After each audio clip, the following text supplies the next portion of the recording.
When you have questions for everybody, do you want to be the ones running the microphone? Or do you want to hand it to one of the TAs or to Scout? I don't want to run. I don't think. I mean, I would, but I also don't have to. Maybe we should pass it off. Yeah, I pass bet it off. Scout. Wait, so when I present, do I stay here?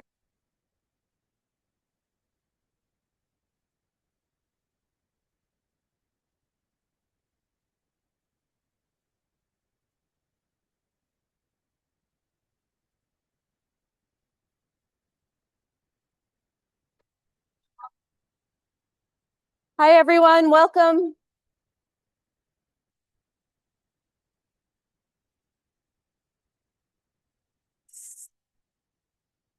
I'm glad to see all of you today.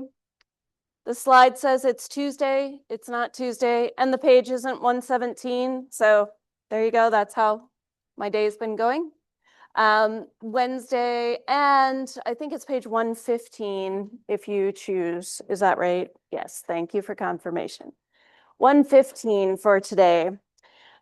So as I mentioned the other day, if you're interested in learning more about being a BiSci 3 TA, I'm going to pass these clipboards around, collecting basic information, your name, your Penn State email, your phone number, and your TA's name.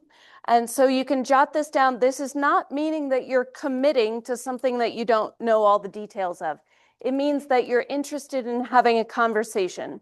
So after you sign up on this sheet, then either Autumn or I will send out a message to you so that you can sign up for a slot, a time slot. So we'll give you a Google Doc where you sign up and then make sure that you write down the time that you've signed up for. And then you come meet us. We're going to be in 104 Ford building and having the conversations. That's all written on the sign up sheet so that you have more information there. You're welcome to bring your TA with you or not. That's up to you and your TA, however you choose to do that. And I love TA conversations. So if you're curious about it, please just make sure these get all the way back and forth, feed them all the way up through one section, and then ending up in the back. And then Ashlyn, if you'll walk around and grab those for me. Thank you, I appreciate that. So TA stuff, excellent. So this is where we are at this point in the semester. We're thinking about how can I reduce my ecological footprint and improve my quality of life? So finding this really sweet balance of where we are living, right? How we are making choices. And from my experience of talking with college students, many of you feel like you're in the middle of, you're not quite a kid. You go home and there's a home base for you still. And then you come back to school where you don't have the power of choice either in some cases. In some cases you do, some cases you don't. And so the idea that we're talking today about shelter, we're going to talk about it from a couple of different angles. And understanding you have some power of choice in this, and then in other ways, you will someday have that power of choice. So what is it, as somebody so brilliantly said the other day in class, all we can do is one small thing at a time, right? Making choices one thing at a time and seeing how it goes, right? It's all about that cycle of the scientific method.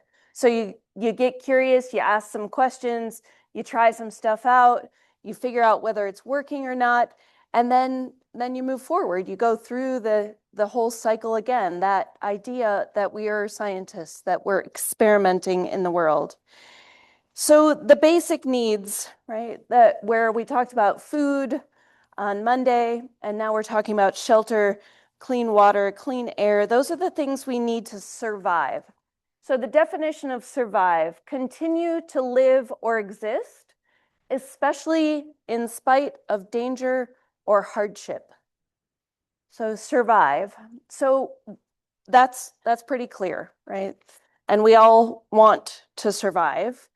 What we're trying to get to is this place of thriving, the place where we can grow or develop well or vigorously, to prosper and to flourish, to live a really full life, whatever that means for you. Full implies to me that it's connected to the resources that you're using, it's connected to other people in your community. And so that idea of thriving, I would love to hear from a couple of you. What does thrive mean for you? What is thrive? When do you know that you're thriving?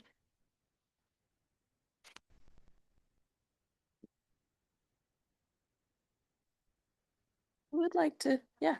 Okay, great. When you don't want a moment to end, that's pretty sweet, right? And so what does that look like for you? What can you give us an example about that?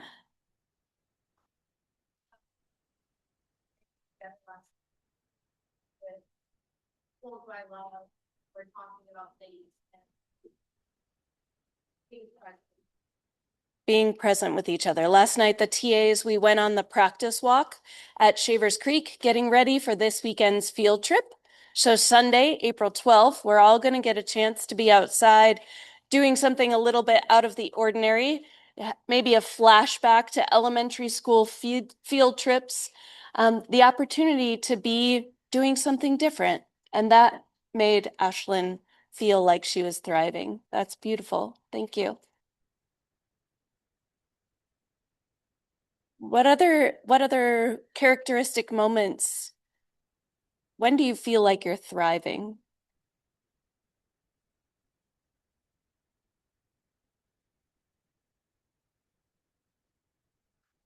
Well, something for your consideration. So as we move through today, you can think about those moments of thriving. And I hope as you go out into the world, that continues to be a question for you. When you feel most alive, right? So where we're going to talk today is about shelter. And we need to consider, right, this is way back in the day, 30,000, 50,000, 60,000 years ago, when people were using skins as shelter.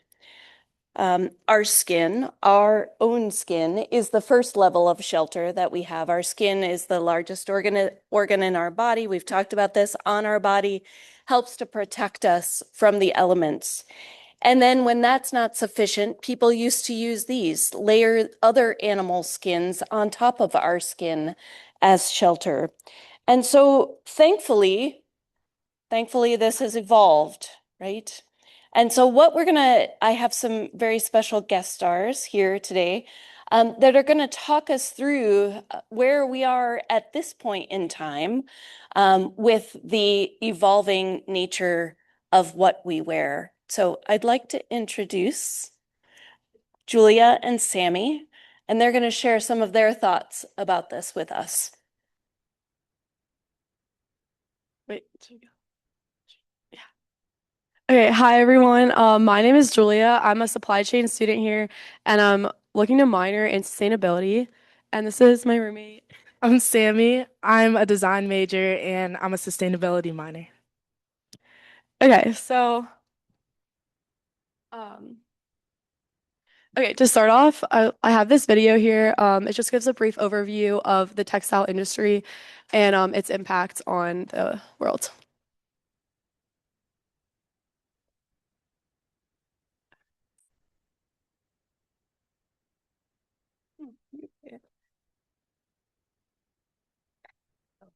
We need to enable content here. Oh, we're good. You can just make it big again. And then. Sorry, and you need to start at one.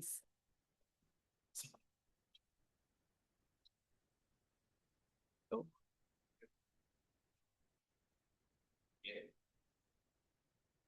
Okay, and you wanted to start at one. Yeah. Okay. Sorry, guys.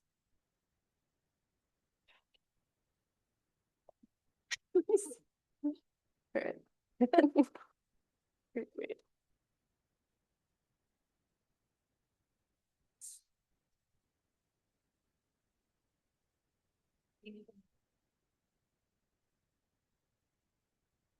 15,000. And they have close to 215 billion liters of water, which can fill 86 million Olympic-sized swimming pools. The fashion industry as a whole is responsible for somewhere between 2 to 8% of the total global carbon emissions that's being spewed out. So how do we stay trendy while reducing the climate impact?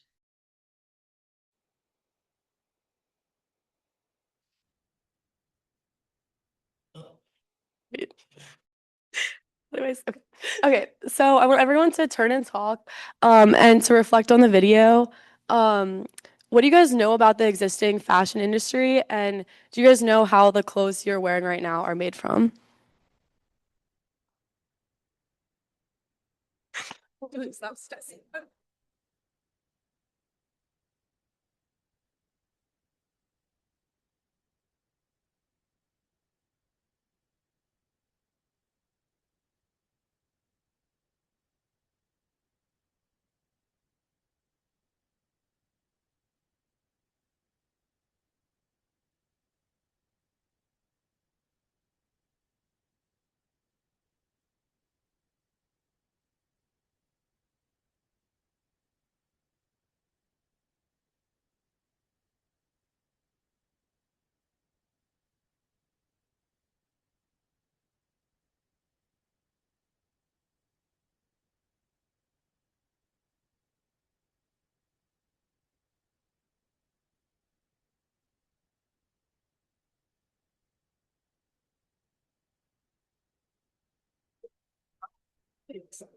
Okay, what is that?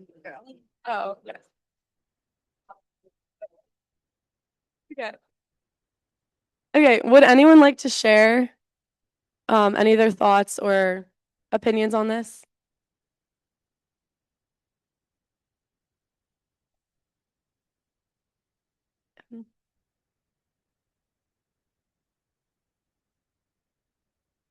Just gonna speak.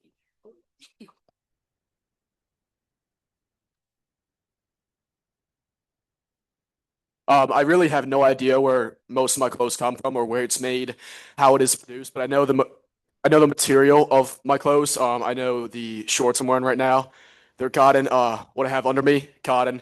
I try to have as much cotton as me as possible instead of like polyester or spandex because cotton is, I believe, to be the most like the least sensitive on my skin. I know like polyester and spandex are very sensitive to my skin. They make my skin feel very itchy and they irritate my skin, give me a bunch of rashes and just no good stuff on my skin. I mean, maybe that's because I have eczema, but I really don't know. So I just try to wear cotton. I try to wear the best materials possible by my clothing. But yeah, that's what I do.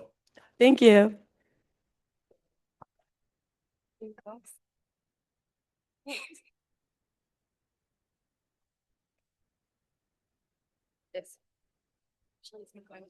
Yeah.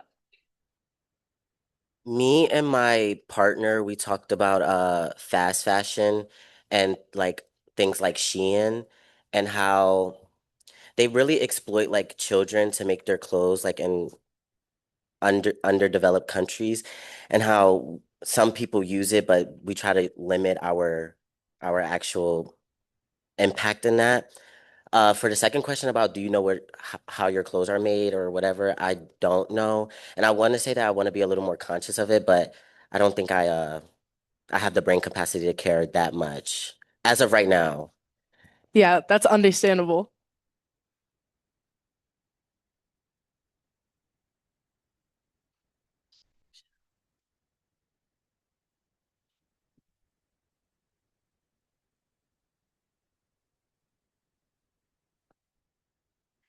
I was just talking to Ashlyn about how it's something that I'm very uneducated on, but it's something that I really do want to educate myself on.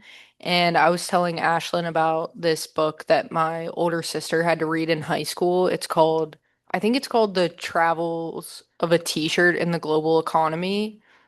And so I think that's going to be the next book that I read.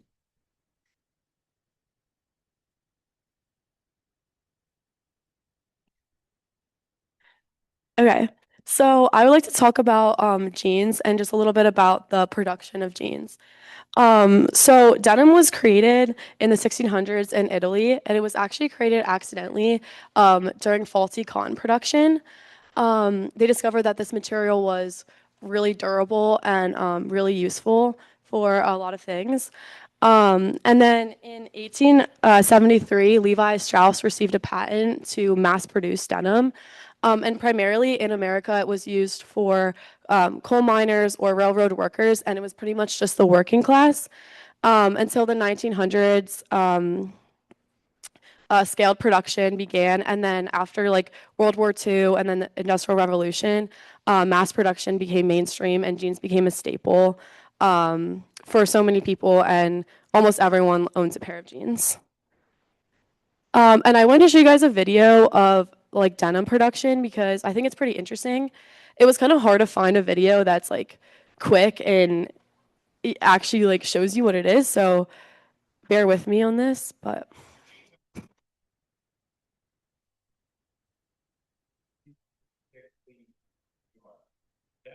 It gets dyed blue, indigo blue to be exact. And here's the kicker, it's dipped and dried multiple times for that rich denim hue. Next, the yarn heads to the loom. Warp threads go tight and straight, and wet threads weave across. Ta-da, denim fabric is formed. Wait, it's still a bit stiff. Enter washing and distressing, where denim gets its first now. From stone washing to sandblasting, your jeans look as now we cut, stitch, and have those iconic rivets. Fun fact, those rivets were invented to stop early jeans from falling apart. Genius, right? Finally, it's quality check time. Only the best makes it to the shelves and soon into your wardrobe. So next time you slip into your favorite pair, remember, they've traveled far to look this good. Your jeans have. okay. Sorry, that's kind of a interesting video, but it just gives a quick overview. So how jeans start is through cotton production. Cotton is grown on large scale farms, primarily in the United States, India, China, and Pakistan. It uses about 10,000 liters of water for one single pair of jean production alone. So a lot of water is used in this process. In addition, chemicals used to grow cotton include heavy metals, chlorine, bleach, formaldehyde, and azo bleach. And these chemicals are linked to eczema, allergies, like you're saying, eczema, and sometimes even cancer. And they can also run off into bodies of water and harm wildlife. And it overall does produce a decent amount of pollution with cotton production. The one solution companies do for this is organic cotton production, which is just where you produce cotton without the chemicals. And while this is a pretty like viable solution, it does take a lot more time, and it's also very costly. So typically, the chemicals kind of like rush the production time. So yeah. So a lot of companies now are beginning to report their sustainability report, and especially in the textile world. So one company in particular is Patagonia. They have this recycle down program where basically they take clothes from landfills and then rework them into pieces.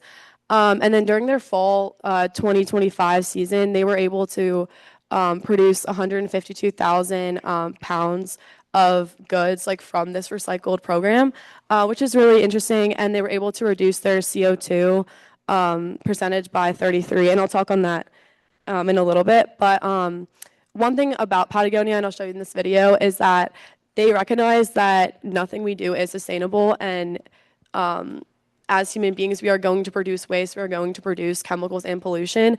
And they're just taking initiative to be like, we can have this big, like reputable brand, but still give back to the world. And it is possible to change. So here's a video. How do I make it full? Sorry, it might just be small, but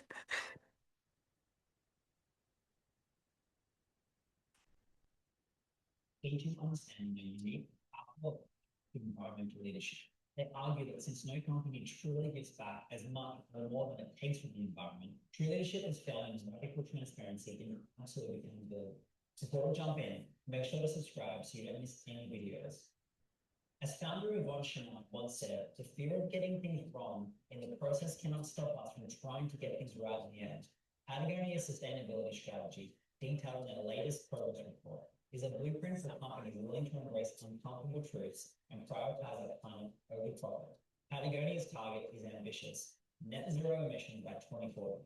But unlike many corporate competitors, they plan to achieve this without relying on carbon offsets. Their goal is to clean up their entire supply chain and crucially, stop polluting it in the first place. The internal commitment is rigorous. For example, their owned and operated offices globally are nearly there on the path to 100% renewable electricity, hitting an impressive 98% usage by the end of fiscal year 2025.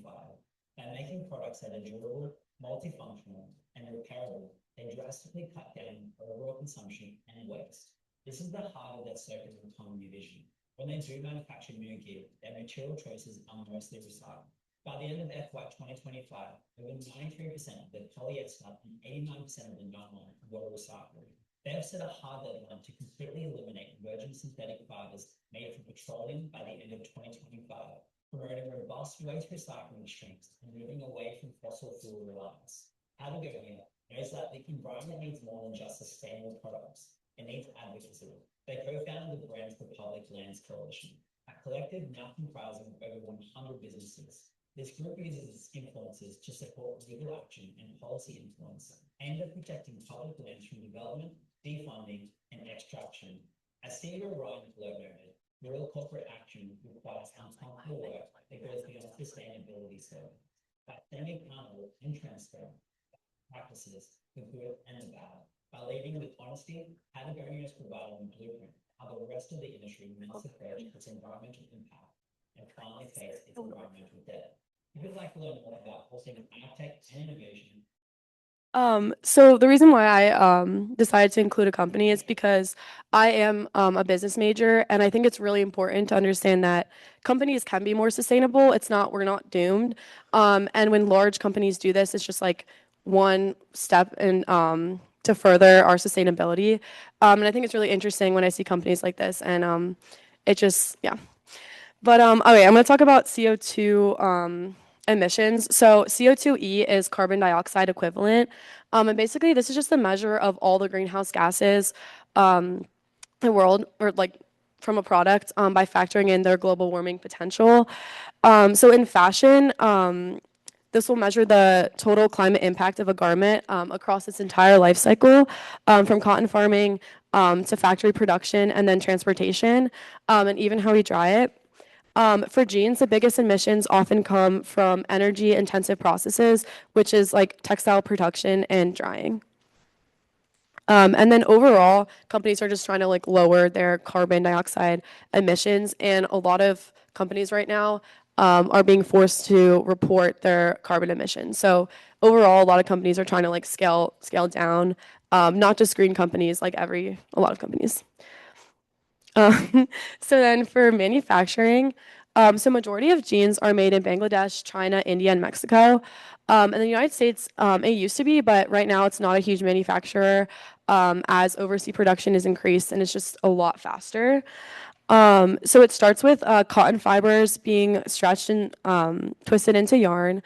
And then this yarn is dyed using indigo dye. They choose indigo because it's a very durable dye, and it washes out over time, but it is very durable and it's, yeah. And then denim is then weaved and then cut to sewn into liking. And then finally, washing, distressing, or other individual techniques are used. So this would be like ripped jeans or like fading or, and then also there's also like light wash, dark wash, different adaptations. This is just a brief overview. And then so transporting and selling is kind of the concept that these jeans are going all over the world, being sold to people in different ways. So primarily they're shipped overseas. Jeans will end up traveling thousands of miles by cargo ships, trucks, and even planes. And with this takes a lot of time, a lot of money, taxes, and there's a lot of moving pieces within this, as like that's the whole global supply chain of it. And they can end up in department stores, distribution centers, and brand store factories to then be sold either direct to consumer or web sales.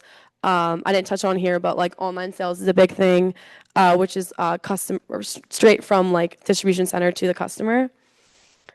And then after in the hands of the seller, the companies will use marketing and selling tactics to target their certain consumers. Another way, again, like online models, which is like direct to consumer. And then another thing, which is very important in today's age, is the rise of fast fashion. And this has been to the increase in these online models. So fast fashion trends can be cycled very quickly. So it's like constantly putting out new styles versus in the past it's been two seasons of clothes, like 2 collections, versus now companies will have it they can do 6 days of like new and constant cycling into their collections. So I want to talk about fast fashion. So fast fashion retailers sell way faster than traditional companies as they're constantly adding new production cycles. This refresh is due to the massive amount of user engagement, giving micro trends the minute they come out. So this just means like with engagement, they can track like consumers that are putting this into their cart and what are they putting into their cart or what are they not buying. It's a lot of like data behind that into the styles they'll sell because they're targeting quick fashion just for people to click buy. And then it's an algorithm. So, and she'll touch on that later, an algorithm of like just to keep constantly buying with the cheap prices. And so not only does this overconsumption flood our brains with whatever is new and trending, but the way it's produced and sourced can be alarming. Child labor is a very taboo topic and often looked upon, especially because a lot of the truth is hidden in these countries overseas. They're not reporting exactly how everything's being produced. And there has been an increase in investigation, but what we do know is some of these sweatshops have very little wages and there's a high increase in exploitation of children. And there's kind of like a little infographic there about how sweatshops impact children. And it's a serious issue. And there's like, these are real people and real children living someplace in the world. And they're doing this to survive. And again, it's not really talked about or people will talk about it and kind of like brush it to the side. But it definitely, I think, should impact the way that we look at fashion and the way that we purchase, kind of just being aware of these issues. So I'm going to talk about this textile artist who believes that fashion is more of a creative mindset versus just like consumerism. So he creates this dye, and I'll show you. Am I talking too fast? Okay.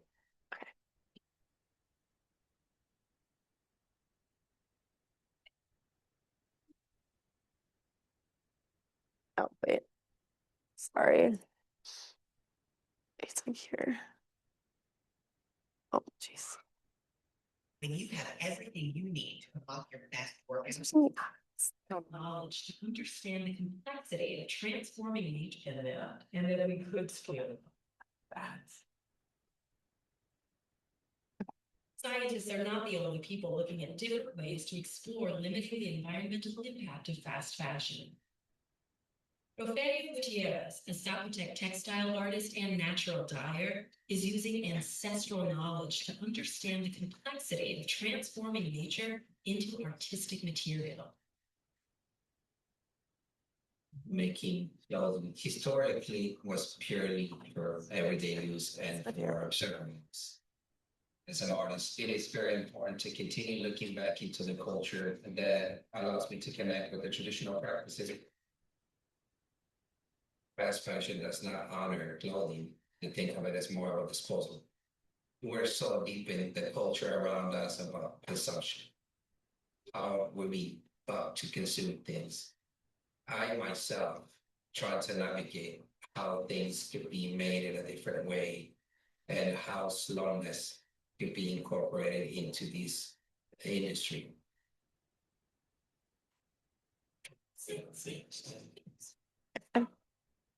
Okay. Click it twice. Okay, so then kind of just switching into some just like solutions and I don't want it to all like I don't want it to be negative. I just want it to be I have to come up with like some solutions that you can be a part of here at Penn State and just like in your life some like opportunities. So the Mending for Sustainability is that's just like a little I'm doing this with my advisor. We're just doing a little pop-up about how you can upcycle clothing. That's in the business building atrium on April 23rd if you want to come. There's a Penn State Thrift Club here as well. And that's like their Instagram. Is this on? Yeah, okay. And then the Sustainability Leadership Minor is another way to get involved in that. And then here are some thrift stores nearby. Personally, I've only ever been to Goodwill of like these. I've been to Uptown once. But these are just some options that are close by, and thrifting is a great option to kind of put these materials and pieces into circulation for longer rather than being wasteful. And then here are two opportunities in State College. So these are both frat flea markets. Zeta Phi Psi on April 11th is doing 11 to 6.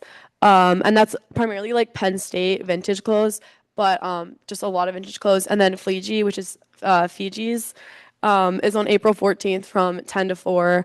And then, yeah, and this is a great way for a lot of people who do sell to kind of show their creativity and for you to find unique pieces. And a lot of these pieces are curated, so it's not like going to a thrift store. Like they'll be all like pretty cool pieces.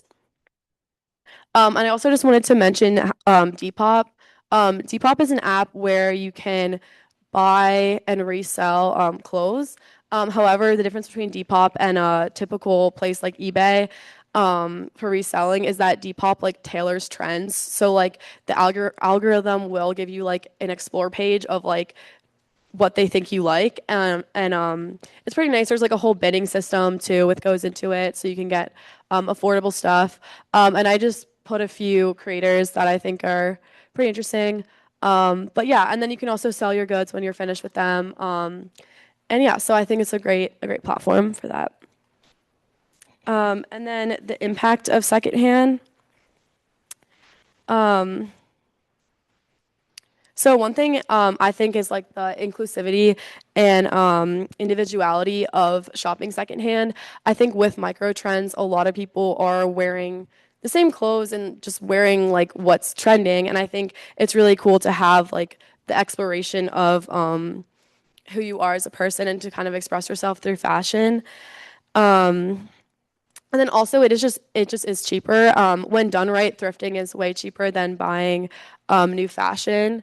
And it's also fun to thrift. You know, it's not like you know exactly what you're getting. You have no idea what you're going to come out with. And then also just the overall CO2 emissions will go down the less we are consuming.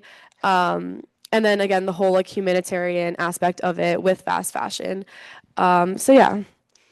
But if you have any questions, please feel free to reach out to me. I'm doing research into this for my major, but if you want to like connect or anything. But yeah, I'm going to turn it over to Sammy. Okay, so when Julia and I first like talked about this, I was just curious of like what goes on during your brain when you like buy something or like when something's in your shopping cart. Because like whenever I'm shopping, I feel like it gives me like a high or like it makes me like really excited. So you all probably know like the dopamine rush and stuff like that. But this is like, that's like an image of, okay, it's not playing, but no, it's okay. It's okay. But anyway, that's like the dopamine in your brain. So dopamine helps control the brain's reward and pleasure centers. So the receptors are activated when you experience something that's new or exciting or challenging. So like if you eat something good or if you like win a competition, those things go off in your head. It enables us not only to see rewards, but to take action to move toward them. So like when you're shopping, your dopamine is higher at higher levels when you're like thinking about what you want to get, like the anticipation of shopping more than the actual experience, which I thought that was interesting. If you're ever thinking about something you really want to get, your dopamine levels are higher. It also triggers instant gratification, and the better you feel about the sale or price, the more you're gonna buy. And it's similar to like the feelings that alcoholics and drug addicts get. They get on like a high, and then they experience a sense of guilt after. And so to trigger that high again, you have to go back and shop more. So that's kind of how like I guess shopping addictions work. Not that like I would say I have a shopping addiction, but it happens to anyone, like especially during like the Christmas season, stuff like that.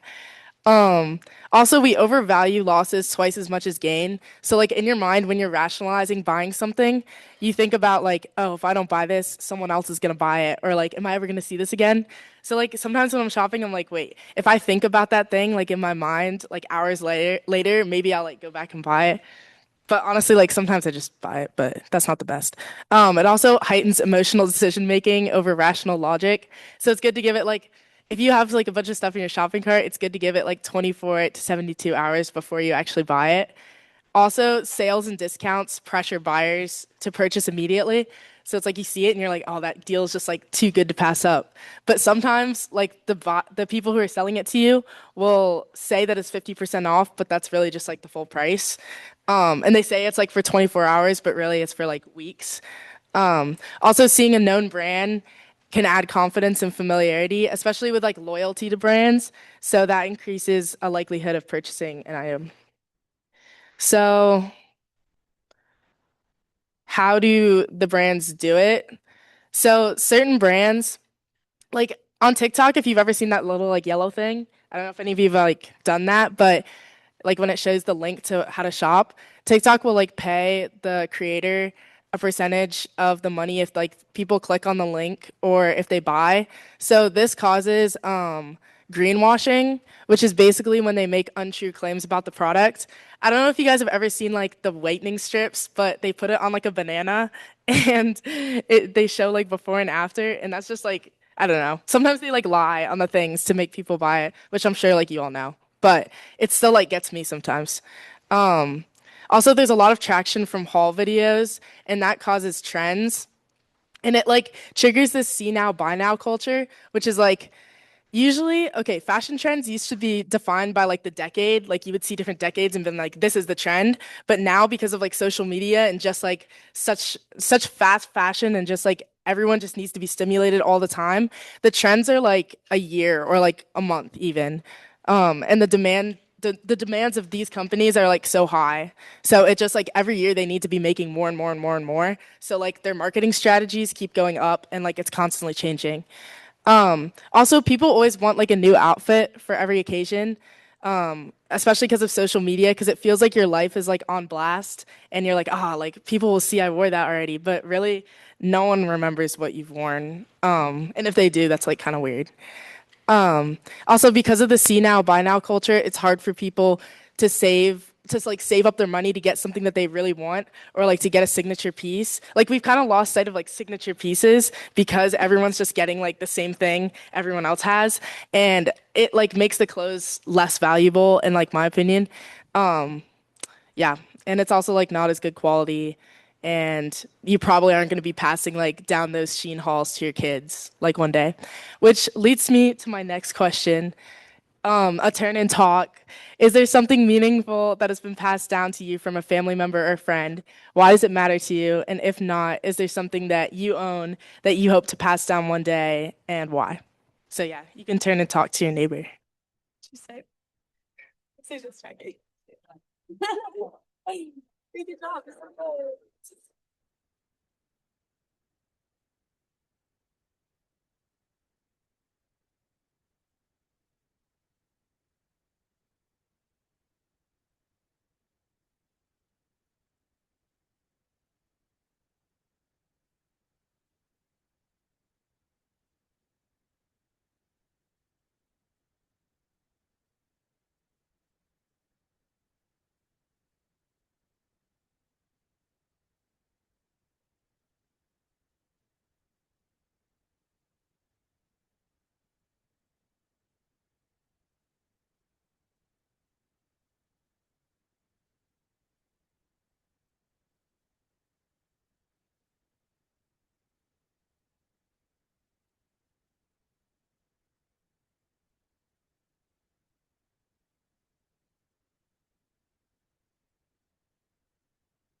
Okay, does anyone want to share? Anybody? Oh, Ben? Yeah.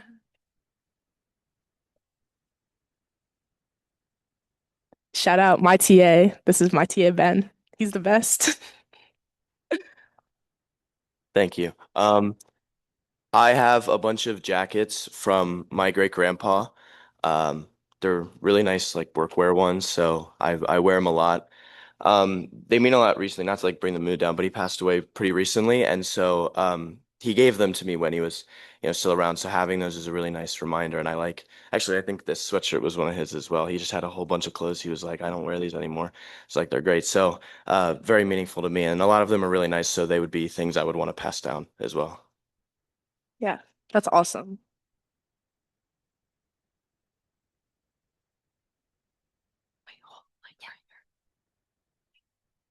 Okay, so I would say that something meaningful that was passed on to me.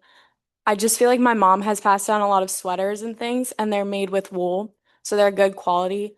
And I feel like they all have a story to them, which I also think is really cool.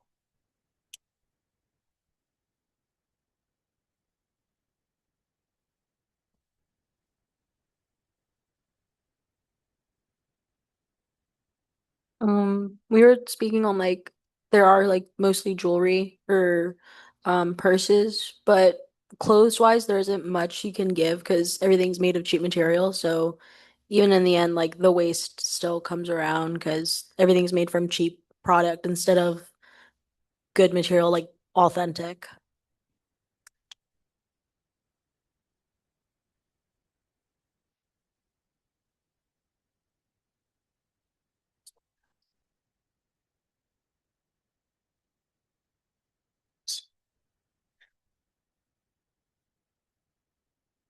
You got it. Oh, cool. Right here. Oh God, cool. All right, so this is nothing clothing related, but I Okay. had built a whole entire gaming computer by myself, and I'm hoping that when I have a wife one day and when I have kids, I'm able to pass down my gaming computer to my son, so I Okay. can have him experience the same thing I'm experiencing right now, which is just pure happiness and joy when I'm playing Minecraft or any other video game. So yeah, that's what I want to pass down one day because that's really meaningful to me, and I want to make that experience just as meaningful for him. Wait, what's your name? Parker, That's beautiful. thank you. I appreciate that.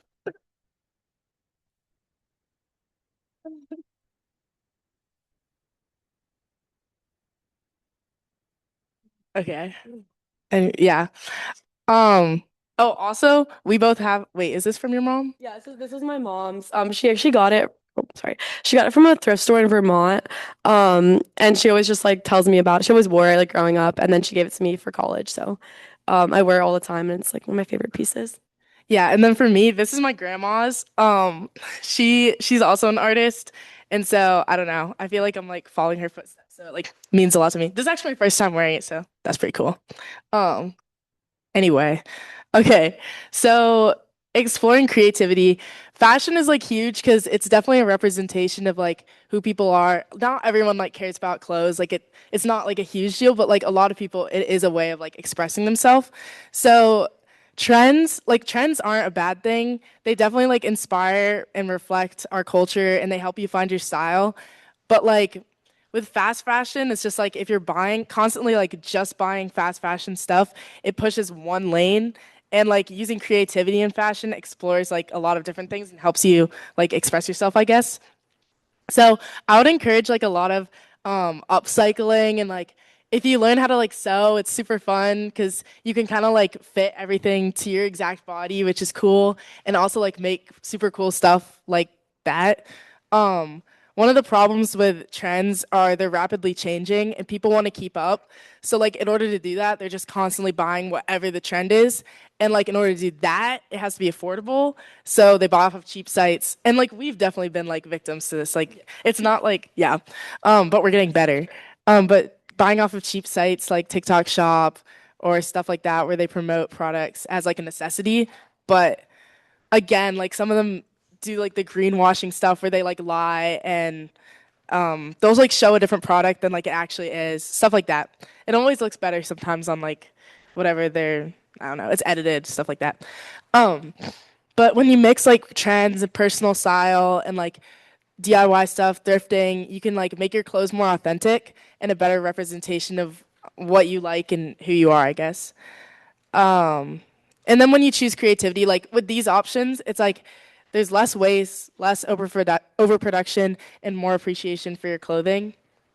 Yeah, and maybe there's that one thing that like you rather save up for to get like a nicer something than getting like 20 things that you're probably gonna throw away in 2 years or like regret that you bought in a week.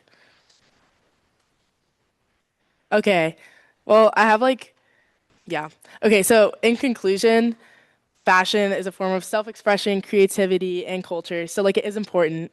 Fast fashion encourages overconsumption. Trends are not bad. Like they're a good thing. It's just like sometimes it causes people to just buy like rapidly, just a bunch of cheap stuff.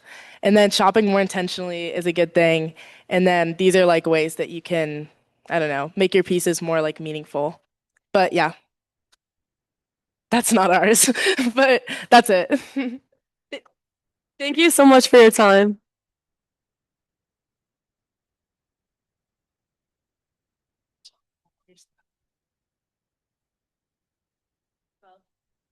Thanks very much for your time and energy and wisdom around this. So when we expand this perspective of shelter, thinking about moving from our skin to our clothes to then the places where we live, right? Going back to the idea that 90,000 years ago, this is what people had to use, the idea of using animal skins. And then we've moved from this to this, right? The expansive change that has happened in housing over time. This happens to be a picture of my house. And thinking about this was built in the mid 1800s. And how has that, we've just had such dramatic change over time. And in fact, what our culture has been doing, remember that date of the 1950s, where we were talking about post-World War II changes, thinking about in 1950, the average floor area of a home was 1,000 square feet. And then over the course of the next 50 years, we more than doubled the size of our homes. And now we're averaging fewer kids and even larger homes. So in 2023, the average American house built was 2,500 square feet. So how much space do we really need? What is space about? And when we're really reflecting on that, and how can we think about this in more creative ways when we are considering our shelter? We're going to talk about this. We're going to move that to Monday. So thinking about the footprint, the ecological footprint of understanding where this comes from, how much land we own, how many buildings, what the buildings look like, what we need to do to maintain them, and what people are doing in a creative way. Speaking about that, thinking about more creatively. This is a story of a husband, wife, 2 kids, and a dog. They moved from 2,000 square foot house to this 267 square foot house. This is the statement that the mom, Kim, makes. We're more content, more colorful, more outdoorsy, more rooted, more united, more adventurous. These are powerful words. More homey, more resourceful, more creative, more experienced, more trusting, more delighted, and more fulfilled. The idea that they don't both have to have full-time jobs to support this home, to pay for the resources of this home. They no longer have a mortgage. And the fact that the EPA reports that the average American spends more than 90%, sometimes reported up to 95% of their time inside. When we're considering this, what we've already talked about, the connections that we feel when we're in the outdoors. So how is it that we can rethink the structures of not just our homes, but our villages, creating thriving villages in the places we live, and shifting this idea from consuming more to contribution and transaction and trust, where we can really be thriving, right? So these are questions that you will get the chance to ask yourself, and life is a matter of choices, and every choice you make makes you. Thank you very much. Have a beautiful day.